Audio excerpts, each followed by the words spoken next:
Good morning. Stucco job.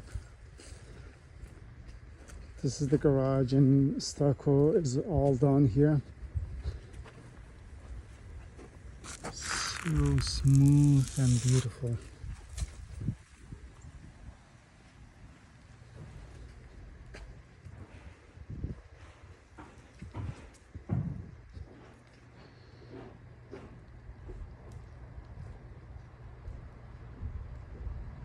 So because it is a Saturday, we can't work here. HOA doesn't allow heavy machines.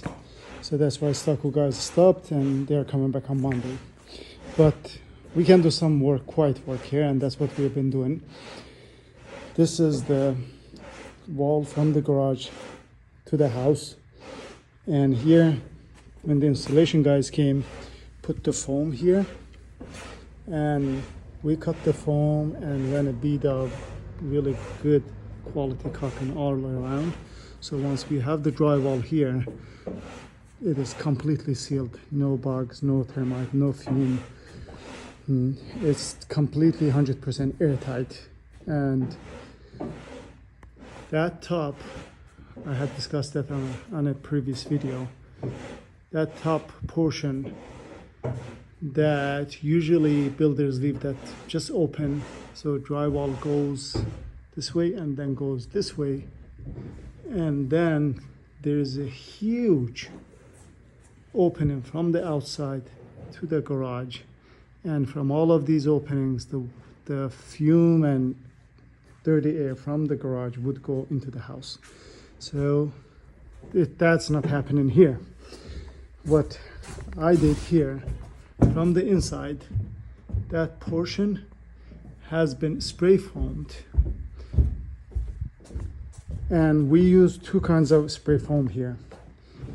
All the roof decks have been open cell foam, both on the garage and the second floor roof deck is open cell foam. Only about 1 foot, those corners where there's an opening to the outside, those corners, we sprayed closed cell foam, and that opening between the house and the garage from the other side of the plywood has been sprayed foamed with closed cell foam. The same here, where there is any opening from the inside of the house to the outside, we sprayed closed cell foam. The rest on the second floor as well, apart from those corners, is open cell foam. So this house is incredibly airtight and waterproof. Same here, this is the closed cell foam all around. Where there's any penetration or opening from the inside to the outside. So with such an airtight house, that means a couple things: that the house is incredibly quiet, the air quality inside the house is incredibly good, and the wood inside the house, it will be all conditioned, no exposure to any humidity, and no way for termite and bugs to come into this house. With that comes a challenge, and we have to resolve that. So because the house is so airtight, when we shut these windows and doors, then there is no clean air coming from the outside. So what do we do about that? There's a couple of ways to do that, and that is an air purifier. You put in the attic, pulls the air from the outside, brings it in, dries it, purifies it, and blows into the house. That's one thing that we need to go put in the attic to get fresh air from the outside. So fresh air blows into the house, but because the house is so airtight, then there's no way for the air to escape the house. So then we'll have some positive pressure, air pressure inside the house, and that's what we want. We want a little bit extra air pressure inside the house so the air always pushes out of the envelope instead of pulling from the envelope to the inside. So that is the goal to achieve, and we are achieving that. Another challenge with a house like this, no matter how what you do, there will be some, I think 40% of humidity inside in the air in the house. So some of that humidity will travel all the way to the top.